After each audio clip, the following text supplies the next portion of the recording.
Very good. I now turn the panel over to Professor Kenneth Johnson. Thank you for coming and attending the final panel. I know it's been a long ordeal, but I hope you've really enjoyed it. So as the capstone, I'd like to introduce our panel on French Algeria in the 1830s. Today, Cadet Sherry Smith will be presenting. She's from Dallas, Texas. She's a squad leader of Company E4. She is an international history major, and because of that, she had the luxury this summer of spending 2.5 weeks conducting research in the Service Historique de la Défense, Département de l'Armée de Terre, quickly saying French Army Archives in Paris, which is, I guess, one of the hardest military duties. From there, she had the fortunate opportunity to go on to work and spend some time with AFRICOM in Stuttgart, Germany. And she will therefore be presenting her paper, Le Makta 1835, Failure to Adapt in Algeria, which will look at the French experience in Algeria. She will be followed by Professor James Lesueur, who will be providing commentary on the paper. He is an associate professor of history at the University of Nebraska since 2001. He's written a number of books on modern Algeria, maybe one of the, I would say one of the, or the leading expert on modern Algeria. He's written a book on decolonization in 2003, followed by in 2005, he wrote Uncivil War, Intellectuals and Identity Politics During the Decolonization of Algeria with Nebraska Press. In fact, he has a new book coming out for those of you who were able to attend his lunch lecture yesterday, Algeria Since 1989, Between Democracy and Terror, which should come out in January or March 2010, depending upon location. And as you, for those who attended the lecture saw, he is also in, he has been conducting a number of interviews of exiled French Algerian intellectuals. He's producing a documentary that should be coming forth shortly. And he's also done a number of edited works. He's written forewords for a number of reproductions of works by French Algerian intellectuals, particularly Mouloud Ferron's journal from 1955 to 1962, Reflections on the French-Algerian War, which provides the Muslim perspective of the French-Algerian War.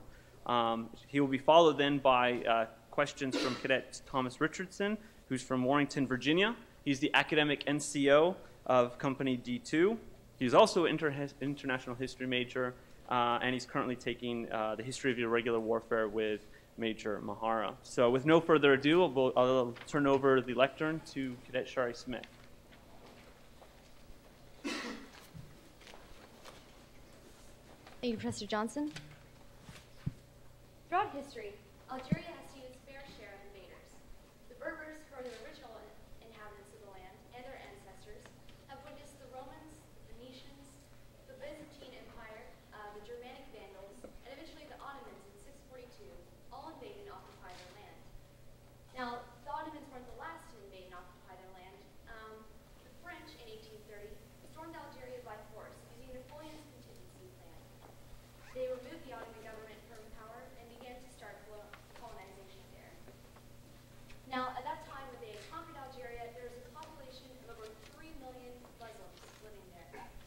And 2 years later, the most powerful Muslim tribe in that area, Ruhi al-Din, chose Abdul Qadir to lead jihad, or also holy war, for the population against the French.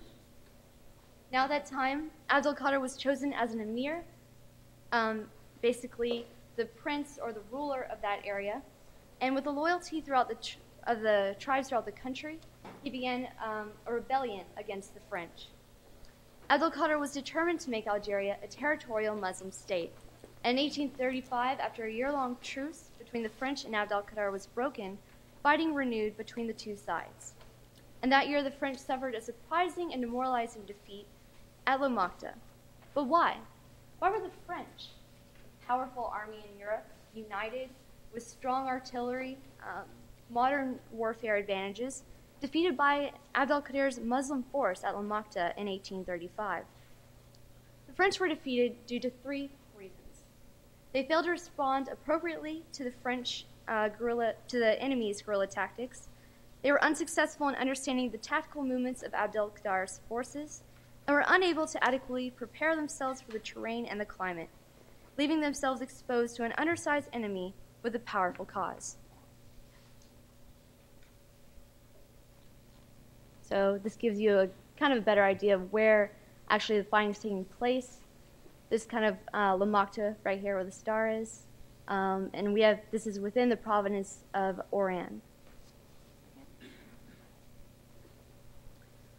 The new French general and governor of Oran was General Camille Trezel. Trezel was regarded as a superior soldier. He was a veteran of Waterloo, Begia, and Constantine. The French had chosen Trezel as a replacement in Oran because they believed the former governor had allowed Abdelkader to intrude further on French territory. The emir was equally regarded as a strong warrior and an autocratic leader. Much of Abdelkader's success came from his personality and his charisma. Due to his personality and leadership, he was able to recruit the Berber and Muslim men across Algeria for his army. The treaty made in 1834 between General Desmijels, the former governor of Oran, and Abdelkader was essentially recognition of Abdelkader's authority within the region. One of the treaty's stipulations was that the French had to hand over all Muslim deserters to Abdelkader. Trezel broke this stipulation by harboring Muslim traders of the Douar and Zimla tribes. These tribes had asked Trezel for protection against Abdelkader. They were basically traitors to Abdelkader's army, and they knew they would be awaiting punishment if Abdelkader ever got a hold of them. In early June 1835, a treaty was signed between the Muslim traders and the French, declaring them as French subjects in exchange for protection against Abdelkader. In a letter to Trezel, the emir chastised him for breaking the conditions of the treaty, but also explained to Trezel that the Islamic religion prohibited him from allowing a Muslim man to be under the dominion of a Christian. The two leaders on each side, Abdelkader and General Trezel, were both obstinate leaders, strong-willed in their decision toward the treaty. In a diplomatic reply, the emir recalled his representative from Iran and then declared war by sending 2,000 horses and 800 soldiers on foot towards Trezel's camp on the Sig River. Trezel decided to attack the Sultan's force before it could become stronger in number. Conflict was now inevitable. The first engagement between the French and the Muslim forces took place in the woods of Mulias Mel, located between Oran and Mascara. Trezel made the decisive and perhaps rash decision to attack Abdelkader's approaching force immediately on the 16th of June. Upon entering the forest, the infantry fired on what they believed was a small group of Muslim insurgents, or Muslim rebels at this time. But little did they know, an ambush was waiting for them. Trezel's soldiers were suddenly surrounded, receiving fire from all sides by Abdelkader's advanced guard. It wasn't long before Trezel's soldiers fell into panic and confusion, trying to find their enemies who were hidden behind bushes and trees. They were totally out of sight. The French cavalry was driven back, the artillery became useless, and the rear battalions began to close in around each other.